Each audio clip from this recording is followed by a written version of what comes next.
There are many strange places in the land of Lord Drawn, but none as unusual as the Painted World of Ariamis. To enter it is to step into a world that does not belong to the ordinary flow of time and space. It is a world hidden inside a canvas, a prison and a sanctuary both at once. A land where forgotten beings are cast away and yet also protected from the cruelty of the outside. The story of the Painted World begins with its creator. Ariamis was a great painter whose work was no ordinary art. His craft was not simply to capture the likeness of faces or the beauty of landscapes.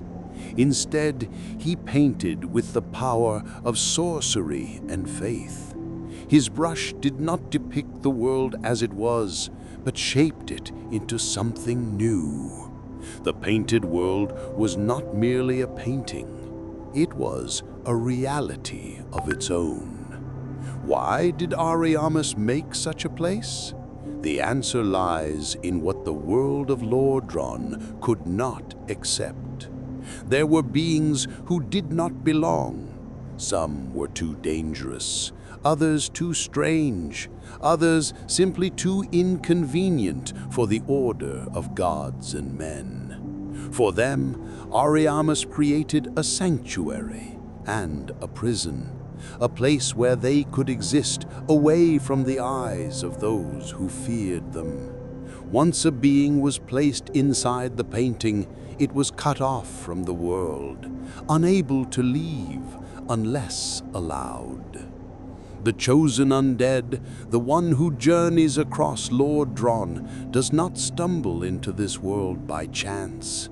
They find the enormous canvas in the Cathedral of Orlando. It hangs silently in a chamber guarded by the painted guardians, robed figures whose only task is to protect the work of Ariamis. When the chosen undead touches the painting, they are drawn in. In an instant, they are transported not to a piece of art, but to a real landscape, a frozen land of snow and silence, a place forgotten by time. The first impression of the painted world is its coldness. Snow falls endlessly, the air is heavy and pale. Buildings crumble as if abandoned for centuries. It is a place of exile where life is sustained but never celebrated. The structures resemble those of a past age, towers and bridges built with care but left to rot. The chosen undead walks through it as though stepping into memory, into a fragment of a story the rest of the world has chosen to erase. Yet this land is not empty. It is filled with creatures cast aside by Lord Drawn. Hollows wander aimlessly, their bodies twisted by madness. Undead soldiers covered in rags defend ruined towers. Grotesque beings stalk the snow, some resembling corpses with spears, others strange amalgamations of dragon and man. Every corner of this world whispers of abandonment. The enemies here are not simply foes to be slain. They are the remnants of lives unwanted by the outside world. One of the most haunting figures encountered early in the Painted World are the wheel skeletons.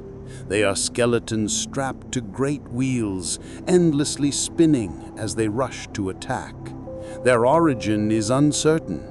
Some believe they are prisoners punished with cruel ingenuity, their bodies bound to wheels as eternal torture. Others believe they were failed experiments, remnants of dark sorcery. Whatever the truth, they fit perfectly in this place. They are beings that do not belong anywhere else. The landscape itself speaks of contradictions. Though it is cold and covered in snow, there are also signs of rot and fire. Poison seeps through swamps hidden in the lower parts of the world. Burning pyres mark paths where the exiled have tried to bring warmth, but only created reminders of decay. The land is a paradox of life and death, of cold and burning, of sanctuary and prison. It is a reflection of the very souls who inhabit it. Why would the gods allow such a place to exist? The answer lies in their desire to hide what they could not face. Lordran is a land of gods and dragons, of chosen heroes and cursed undead. Yet there are truths that do not fit the story told by Gwyn and his kin. There are beings that prove the world is not as orderly as the gods claim. To keep their vision intact, they cast these beings away. Ariamis gave them a home in his painting, but that home was also a cage. The chosen undead explores this strange place, not knowing at first what lies at its heart. But every path, every ruined tower and frozen bridge leads them closer to the truth of the painted world. For at the center of this land lies one who embodies its very purpose. She is both divine and forsaken, both innocent and feared. She is the reason the painting was made. She is the soul of this exile. As the chosen undead moves deeper into the painted world, the sense of unease grows. It is not only the enemies that haunt the snow-covered streets and broken bridges. It is the feeling that this land is stitched together from fragments that do not belong. It is a collection of forgotten things held together by the cold silence of exile. The ruins are filled with signs of lives once lived. There are houses where hollows huddle around fading fires. There are towers filled with old books and rusted weapons, places that speak of a time when those trapped here tried to keep a semblance of society. Yet all has collapsed. The people have long since fallen into madness or death. What remains are shells that attack not from purpose, but from instinct, driven by the curse and by the isolation of this place. In the lower regions, the chosen undead encounters the bloated undead. These swollen figures burst with poison, their bodies filled with toxic sludge that spills out when they are struck. They move slowly, but their presence makes every battle dangerous. To fight them is to fight against corruption itself, for their very flesh has turned into a weapon.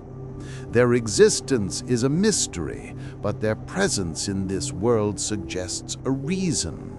They are abominations, too foul to remain in Lordran, too cursed to be destroyed. So they were cast into the painting, where their corruption could spread only among the exiled. Other enemies speak of dragon heritage. The engorged hollows, winged and grotesque, breathe fire as if they were failed creations born from an attempt to mimic draconic power. Their bodies are frail, yet their flames burn with unexpected strength. To see them is to be reminded of the experiments of Seath the Scaleless, the dragon who betrayed his kind and sought to master the secrets of life. It is possible that these creatures were part of his failed work, abandoned and hidden away. Whether this is truth or only speculation, they fit the pattern of the painted world. They are beings that belong nowhere else. There is also the strange presence of the crow demons, tall, bird-like warriors that attack with ferocity. Their wings are black, their beaks sharp, their movements swift. They resemble both humans and carrion birds, as if created from the fusion of man and scavenger. Their origin is not told, but they too serve as symbols. They are scavengers of exile, feeding on what the world discards. Their very existence embodies the hunger and despair of the painted world. Every step deeper into this land raises questions. Who brought these creatures here? Who decided which souls were too strange or too dangerous to remain outside? Was it the gods of Anor Londo? Was it Ariamis himself? Or was it a pact between them to preserve the order of their world by pushing its unwanted into this canvas? All that is known is that the result is a land overflowing with sorrow and strangeness. And yet, among the poison and the scavengers, there are glimpses of beauty. Snow falls gently on the rooftops, covering even decay with a blanket of purity. The silence of the place has a strange peace. For those who had nowhere else, perhaps the painted world was not only a prison, but also a sanctuary, a place where they could exist without fear of being hunted by gods or men. This paradox is at the very heart of the painted world. It is cruel and kind, a place of despair and of refuge. At last, the chosen undead comes to the great bridge that leads toward the heart of this world. There they encounter one of the most dangerous foes of this land, the undead dragon. Its body is rotted, half of it missing, yet it still breathes the foul mist of decay. Its wings are broken, but its claws strike with deathly force. This dragon is not majestic like the ancient beings of the Age of Ancients. It is a corpse that refuses to rest, a reminder that even dragons are not free from the curse of existence. To slay this dragon is to open the path to the tower at the heart of this world. The snow grows heavier, the silence deeper, as the chosen undead approaches. Within that tower lies the one who defines this world. She is not like the others. She is not hollow, not grotesque, not broken. She is serene, her presence almost divine. Yet she too is an exile, hidden away by those who feared her. Her name is whispered with both awe and sorrow. She is crossbreed Priscilla. At the heart of the painted world stands a tall tower covered in frost. Inside waits the one who gives meaning to this land. Crossbreed Priscilla is her name, and she is unlike any other being in Lordran. Her presence is calm, and her voice gentle, yet her very existence is a mystery that unsettles gods and mortals alike. Priscilla is a child of two worlds. Her title of crossbreed reveals her nature, born from the union of dragon and divine. Who her parents were is not written in any record, but speculation has endured through centuries. Some say she is the daughter of Seath the Scaleless, the pale dragon who betrayed his kind, and a goddess of Anor Londo. Others whisper that her bloodline may reach to Gwyn's own family, perhaps to Guinevere, or even to the god of war who vanished from the annals of history. Whatever the truth, Priscilla is proof of a union that should not have been, a being who carries both the grace of the divine and the power of the everlasting dragons. Her most feared gift is the power known as Life Hunt. With her scythe, she can inflict wounds that drain not only flesh, but vitality itself. Life bleeds away unnaturally fast in her presence. It is a power feared by gods and mortals alike, for it suggests a force beyond the balance of nature. Such a gift is why she was hidden within the painted world. The gods did not destroy her, for perhaps some trace of mercy or respect restrained them. Instead, they concealed her within Ariamis's canvas, where she would be safe from those who feared her, and where she could harm no one. Yet Priscilla herself is no monster. When the chosen undead enters her chamber, she does not strike at once. Instead, she speaks with serenity. She says that she wishes no harm, and she offers a path of peace. If the chosen undead will simply leave, she will allow them to depart unharmed. Her words reveal her nature. She is not consumed by rage, nor is she a tyrant of this world. She is a guardian of its silence, a ruler who does not crave power, but only solitude. If the chosen undead accepts her offer, they may walk past her and find the great cliff of snow that leads out of the painting. To step off that cliff is to awaken in Orlando once again, the painted world behind them. But if the chosen undead chooses to fight Priscilla, then the battle that follows is one of the most unique in all of Lordran. For Priscilla possesses another gift beyond Life Hunt. She can vanish from sight entirely, becoming invisible to the naked eye. Only her footprints in the snow reveal her position. She moves silently, striking from the shadows with her great scythe. To face her is to fight not only a powerful opponent, but also the fear of the unseen. It is a battle that demands patience, awareness, and courage. And yet, when she falls, the moment is heavy with sorrow. She does not rage, she does not curse. She fades with the same gentleness she displayed in life.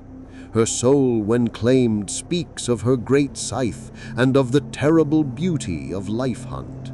The silence of the painted world grows heavier still, as though even the snow mourns the loss of its mistress. It is important to reflect on this encounter. Unlike other great battles in Lordran, Priscilla is not a foe who sought domination or chaos. She is not like Seath, obsessed with knowledge and betrayal. She is not like Nito, shrouded in death. She is not like the four kings, swallowed by greed. She is simply a being who wished to be left alone. To kill her is to extinguish a light that was never meant to burn in the world outside. To spare her is to respect her exile and accept that some truths are better hidden. Thus, Priscilla embodies the paradox of the painted world itself. She is both innocent and dangerous, divine and outcast, peaceful and terrifying. When the chosen undead departs from the painted world, the snowbound land falls silent once more. Whether Priscilla lives or dies, the truth of her existence remains hidden from the eyes of Orlando and from the history written by gods. The painting hangs in its great chamber, guarded by silent keepers, waiting for another curious soul to reach out and touch its surface. The purpose of the painted world remains both simple and profound. It is a prison for the unwanted, yet also a sanctuary for those who could not endure the judgment of the outside. To step within it is to see the side of Lordran that the gods prefer to hide. In its snowy fields and ruined towers lie stories of failure, corruption, and despair. Yet also within it lives a kind of beauty. The exiled are broken, but they endure. The world is harsh, but it is also quiet and strangely peaceful. Reflections on the painted world raise questions about the nature of exile. What does it mean to cast aside beings that do not fit the order of things? Is it justice to remove them, or cruelty to deny them a place in the world? Is it mercy to give them a home, or only another kind of punishment? These questions echo far beyond Ariamis's canvas. They speak to the very cycle of dark souls, a cycle in which those who do not fit the story are hidden away until they are forgotten. Curiosities surround the painting itself. How could Ariamis craft such a world? How could brush and pigment hold snow, stone, and life itself? Perhaps he wielded magic lost to time, a fusion of sorcery and faith so powerful it could bind reality within canvas. Or perhaps the painting is not truly creation, but reflection, a mirror of worlds hidden from the eye, drawn into form by the will of the painter. Whatever the truth, the painted world remains one of the greatest mysteries of Lordran. The figure of Priscilla, too, invites endless speculation. Who was her mother? Who was her father? What union brought dragon and god together to create such a being? And why was she spared when so many others were destroyed? Was it mercy? Was it fear? Was it hope that one day her power might be needed? Or was it only the cold practicality of hiding away what could not be controlled? Her silence gives no answers. She remains the gentle keeper of the painted world, remembered only by those who dare to step through the canvas. The painted world also holds meaning as a reflection of the player's journey. The chosen undead enters it not because the story demands it, but because curiosity pulls them to touch the canvas. What they find is a world separate from fate, a hidden path that reveals truths never spoken in the main tale. It is a reminder that the greatest stories are often those hidden in shadows, waiting for those bold enough to seek them. The lasting image of the painted world is not its battles, but its silence. The snow drifting endlessly across forgotten ruins. The quiet steps of the chosen undead across bridges of frost. The soft voice of Priscilla offering peace rather than war.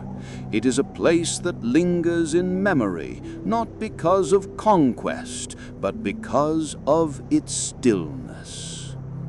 And so the painted world of Ariamis stands eternal within its frame. It is a prison that is also a refuge, a curse that is also a gift, a reminder that not all exiles are without beauty, and not all forgotten things are without worth. Those who enter may fight, may kill, may claim souls and relics, but those who truly see will leave with something more. They will leave with the knowledge that even in exile there can be dignity, Even in silence there can be meaning, and even in the coldest of places there can be warmth. This is the story of the painted world, a story of those the world would rather forget, a story of a canvas that holds an entire reality, and above all, a story of Priscilla, the crossbreed who was both divine and forsaken, the gentle soul who ruled a land of exiles with grace and sorrow.